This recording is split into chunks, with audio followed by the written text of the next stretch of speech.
Both Genshin Impact and are developed by the same. They share the same gacha DNA, same character collection loop, even a lot of the same visual language. And yet, one of them has one of the most beloved endgame models in the entire gacha genre right now. That being the simulated universe and its expansion, Divergent Universe. While the other has the Spiral Abyss, which genuinely hasn't changed in any meaningful way since 2020. So today's question isn't just why doesn't Genshin have something like this, it's why can't it? And then, because I've been sitting on this idea for an embarrassingly long time, what would it actually look like if it did? Fair warning, I've been obsessing over this patch after patch. Every time I log into Genshin and hit the same wall with the endgame, this idea comes back to me, and it keeps coming back because I play both games. Genshin more nowadays, but I still find myself jumping back into Star Rail, specifically for Divergent Universe. Some of my favorite characters include Boot Hill, Clara, Aventurine, Rappa, my absolute favorites, and I bring them into that mode specifically, not for the story, but because that mode actually rewards me for knowing them well, and every single time I finish a run, I think to myself, why can't Genshin have this? Alright, let's get into this. What is the real reason we stay with Genshin? Let me ask you something honestly. Why do you actually keep coming back to Genshin Impact? The regions are gorgeous. Yes, Fontaine genuinely blew me away with its story, exploration, everything. The story has hit harder than expected more than once, and the music is absolutely amazing. Sometimes I just go back to Sumeru's desert just to hear that music. But if I'm being completely real, I think most long term players would also agree with me. A huge part of why we keep returning is the characters, not just the shiny new ones on the current banner, but for all of them. There's something that happens when you've been playing long enough. You build a roster, you farm artifacts for these characters, learn their rotations, and you figure out what makes them work. And somewhere along the way, they stop feeling like just unit that you've just pulled, and they start feeling like yours, like you feel attached to these characters. That 4 star you pulled in 1.1 on a whim, the 5 star you saved 3 months of primos for, the character everyone called useless but whose design you loved and you just pulled for them anyways. You know, we all have these characters. I've come back to Genshin after long breaks, not because a new region dropped, but because I genuinely miss playing certain characters. And I think a lot of us have had this experience at some point. The characters are the soul of Hoyoverse, and Genshin knows this. Which is exactly why it stings to watch Hoyoverse's relationship with its own players go the direction it has. I'm not going to make the main subject of today about Genshin's relationship with its players. There is a mountain of content covering it already, but it's worth saying plainly. Genshin has a habit of designing its endgame around whatever is currently on banner. Abyss floors get populated with enemies that specifically favor the newest 5 star, buffs rotate to match the current meta, the message being sent to players is pretty clear. Your old roster isn't cutting it anymore. Come back to the shop. That's a pretty cynical way to run a live service game, and importantly, it's a choice, not some inevitable design constraint. Because the same studio with the same resources built Divergent Universe for Star Rail, a mode that does the exact opposite of all of that, a mode that takes your whole roster seriously, a mode where the game actually meets you where you are.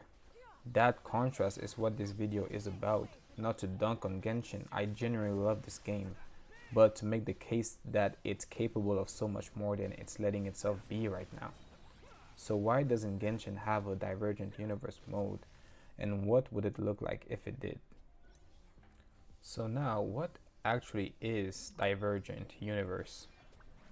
If you've forgotten or if you've never played, it's a simulated universe, and Divergent Universe as its expanded form is essentially a roguelike mode. You pick a party, choose a path that suits your playstyle, and work through a randomized map of rooms. Win fights, make choices, and collect blessings. Blessings are stackable buffs that compound over your run and can completely transform how your characters play. Characters that feel weak in normal content suddenly shine with the right combination of blessings.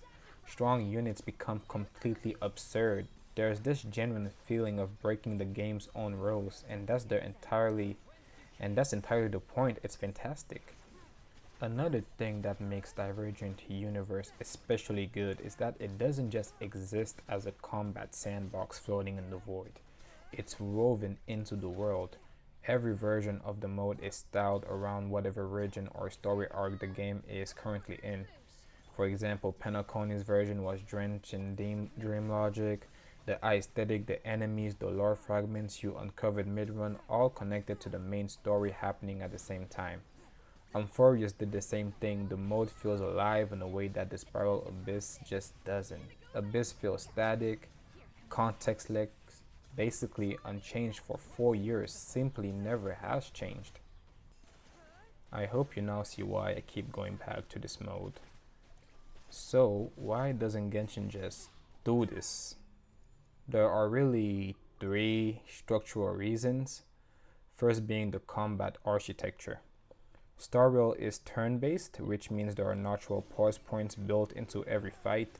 The game can hand you a menu, let you pick a blessing, and resume without breaking anything. Genshin's combat is the complete opposite. Real-time, kinetic, you're dodging and swapping and chaining elemental reactions in fractions of a second. Jamming upgrade screams into that flow works against everything the game was designed to feel like. It's not impossible to solve, but it's a genuine tension. Second is identity. Genshin was built around open world exploration, gliding across Teyvat, stumbling onto a puzzle, finding a chest you weren't even looking for. That's the game's whole personality, exploration wise. A Divergent Universe equivalent pulls you out of Teyvat entirely and puts you in an abstracted simulation. Do that permanently and you risk undermining the very thing that makes Genshin feel like Genshin. And thirdly is the elemental system.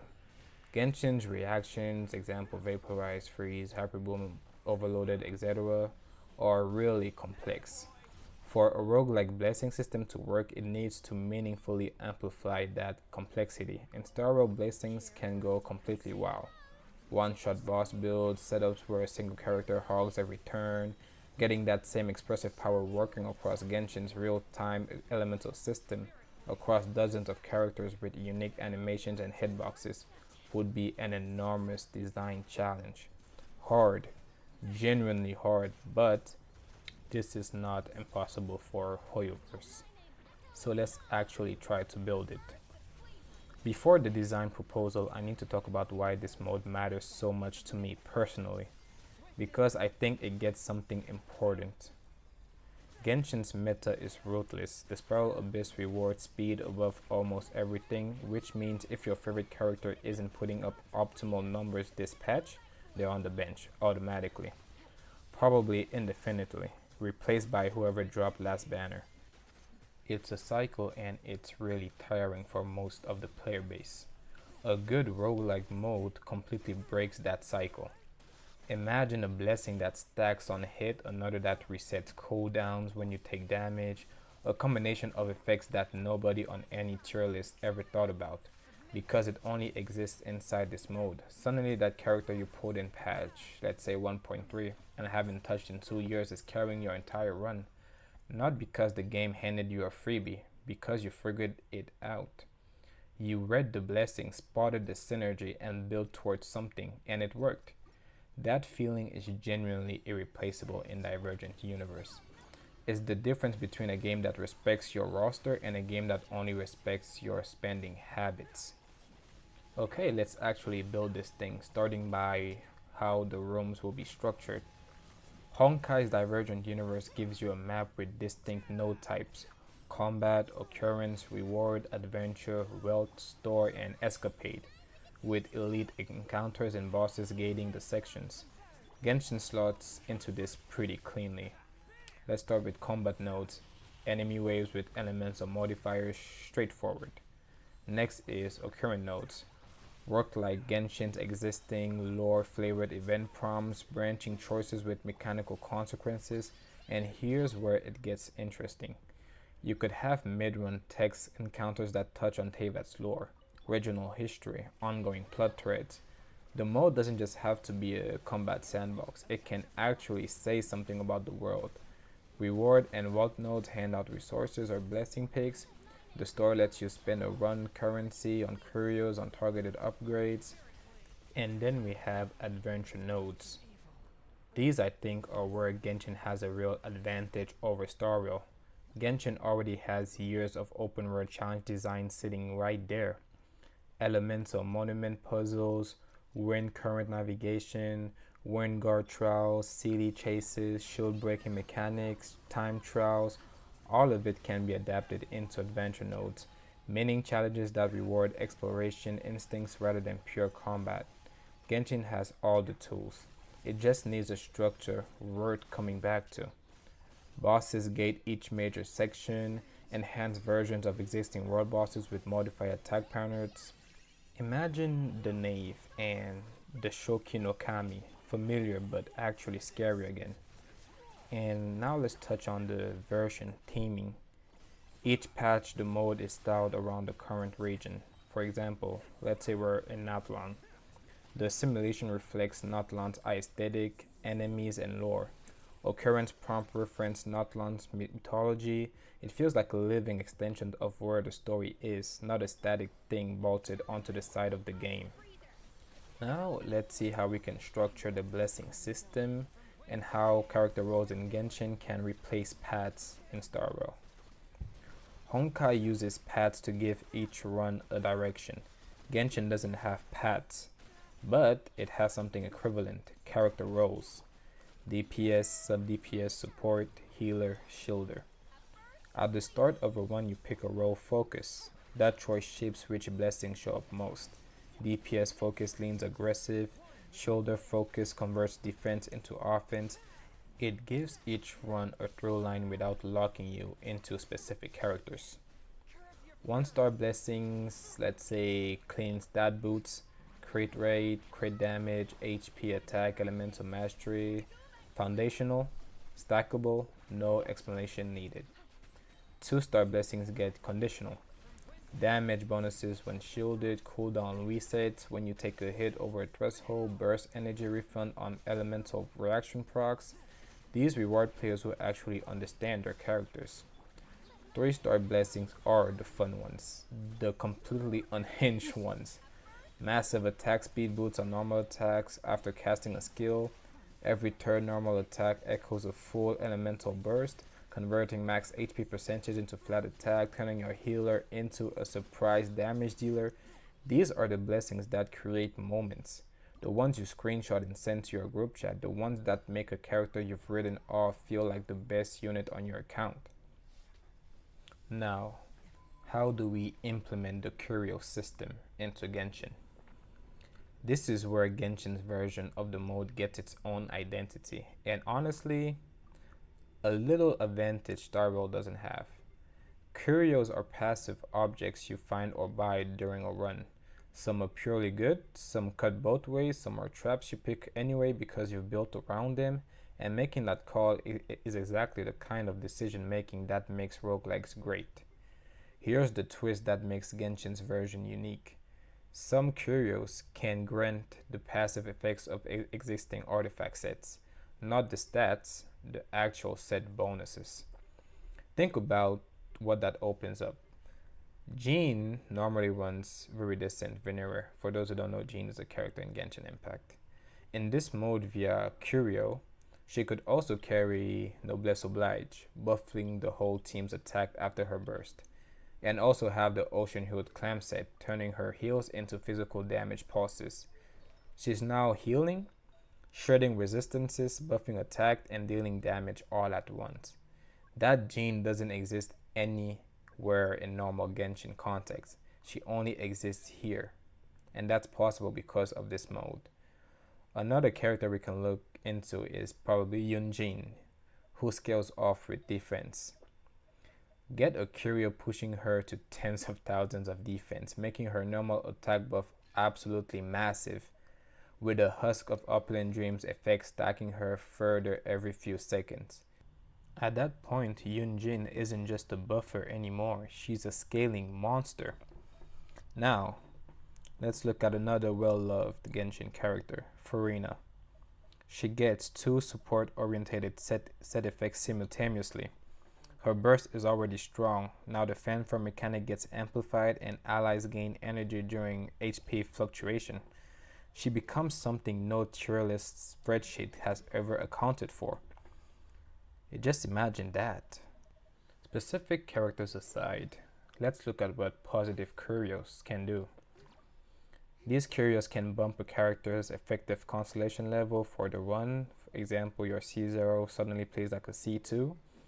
Some favor specific element combinations, giving a stacking multiplier for every party member sharing an element. Some slap a permanent elemental aura on all enemies for you to exploit every single room. These are what these curios can do. Now, double-edged curios. Let's say your on-field DPS hits harder but loses HP between rooms. Enemies get more resistant to one element but weaker to another. All healing becomes a temporary shield instead, completely recontextualizing your healer's role.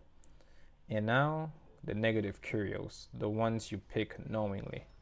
Trading a downside for a reward somewhere else in the run. Reduced mass HP, extended cooldowns, enemies spawning with shields already active. Risk and reward every run, making you actually think. It's probably now time for a real team example. Let me make all of this concrete with a character I have a lot of love for, that being chongyun. Chongyun is a 1.0 character, 4-star cryo claymore user. He has an infusion and a burst. That's basically all he does. And by modern standards, bless him, he is completely non-meta.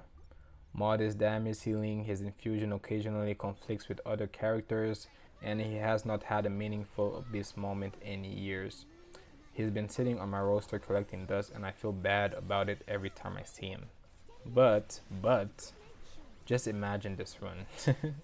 You're running Chongyun, Yunjin, Furina, and Jean. On paper. And I say this with genuine affection for all four of them. This team should not work. Chongyun's infusion makes everyone hit cryo. Yunjin wants elemental diversity. Furina needs HP fluctuation to do her thing. Jean heals and kind of does a bit of everything. In normal Genshin, this team feels like a fever dream, assembled by someone who closed their eyes and clicked randomly. Now, add the mode. The map has a permanent pyro aura on all enemies. Every single enemy is preloaded for melt before you even start. Chongyun's infused normal attacks every cryo ability your throws triggers melt constantly. 1.5 times damage multiplier on every hit. He is now hitting hard, in simple terms. Yunjin has a defense curio pushing her to 10,000 defense. Her Geoburst is giving Chongyun a massive normal attack bonus that scales with her defense. A Husk of Opulent Dreams curio is stacking the defense multiplier every few seconds. And another Noblesse Oblige curio buffs the whole team's attack after every burst. Yunjin is doing 3 jobs simultaneously, and I'm just loving imagining this. Also, let's say Furina has 2 support curio effects running. One amplifies fanfare, one generates energy for allies during HP fluctuation. She is the emotional and mechanical engine of this team at the same time, which honestly suits her character perfectly. Now Jean. Jean is healing, which triggers Viridescence Regenerate Resistance Shred, and simultaneously triggering Ocean Hued Clan pulses from those heals. Jean is doing damage. And Chongyun, your Forgotten Bench Dusty 1.0 4-star, is melting every single normal attack buffed by Yunjin's defense scaling, kept alive by Jean, empowered by Furina's stacks with attack speed blessings, turning his hit frequency into something that shouldn't be possible. This team in this run specifically beats a premium Zibai team. For those who don't know, Zibai in Genshin is basically the strongest team archetype right now. And he does this not because the game carried you there, no. Because you saw the combination of all these things, you committed to it across 15 rooms or more. And at the boss, it all came together in a way that felt completely irreplaceably yours. That is what this mode gives back to every Genshin player sitting on a roster, full of characters they love with nowhere to take them. The next thing we need to build is the reward structure. A mode this good needs rewards that actually respect your time. Star Rail already cracked this. Weekly rewards are the anchor. Every week, the mode offers a set of clears, complete them, and you get pool currency. Not a mountain of it, just enough to feel like the game is acknowledging you showed up. It matters. On top of that, layered rewards based on depth and performance. Talent books, essential materials, artifact XP from combat and boss nodes, a dedicated one currency you spend in an in-mode store on things you actually need, not random drops, actual targeted resources. Could be 4-star weapons from past events available as store pickups or milestone rewards for hitting certain depths. And there should also be first time milestone rewards. These should be at least generous. A guaranteed pool, a rare material, something that makes clearing a new depth feel like an event, because it should be. Then they need to incorporate the ordinary and cyclical extrapolation equivalent. Two difficulty tiers. Ordinary is welcoming. Anyone with a built roster can engage with it meaningfully. Cyclical is for players who want to be genuinely tested. Harder scaling, more complex role modifiers, boss mechanics that push you for not knowing your team. Punish you for not knowing your team, sorry. Both tiers share the same blessing and curio pool. Cyclical just pays out better. Veterans get a wall to push against, everyone else isn't locked out. Simple. Weekly reset means you're never punished for missing a week. Come back whenever, run the current version, grab your rewards, leave satisfied. No brutal catch-up systems. No formal spiral. Just a mode that's always there, always a little different thanks to the version theming, and always worth your time. Our next section is going to be the business case. Despite having run multiple limited time events with roguelike mechanics, Genshin has never made any of them permanent, not once, and I don't think that's an accident. But here's what a permanent mode actually does for the game. It makes your entire roster relevant again.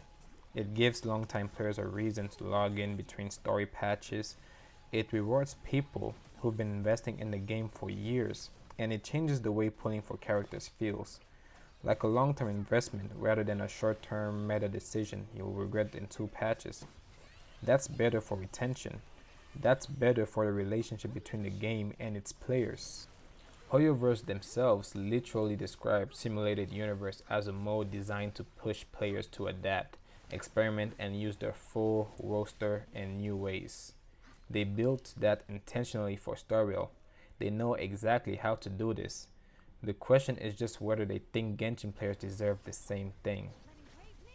I can't say all of the good without looking at the bad too. What are some of the counter arguments? The first is Genshin's real-time combat just doesn't fit a roguelike.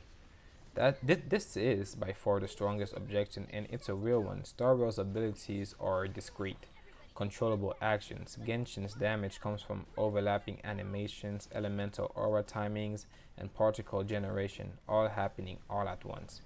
Designing blessings that interact cleanly with that without spawning 100 unintended interactions is genuinely complex work. Done badly, it becomes a frustrating jank fest. Fair, but Genshin's own limited time events have handled roguelike mechanics cleanly before. The problem isn't that it's technically impossible, it's that it hasn't been made a priority. The second argument is the open world is the end game. If you want roguelikes, play Star Rail. Some players, and probably some people at Hoyoverse, genuinely believe exploration and story content are enough. That players chasing deep, replayable combat systems are just playing the wrong game. I get it, and I'm not entirely unsympathetic. But this falls apart pretty quickly when you look at what happened to veterans between patches. The world quests eventually end, the chests run out. What's left for a player 4 years in, sitting in a gap between updates? Right now, almost nothing. A roguelike mode doesn't erase the open world identity. It just gives it somewhere to go. Next argument is, wouldn't this make character investment feel pointless? If weaker characters get artificially boosted by blessings and curios, does it undermine the satisfaction of properly building a strong roster? Why grind for the new 5-star if a 1.0 4-star can outperform them in here?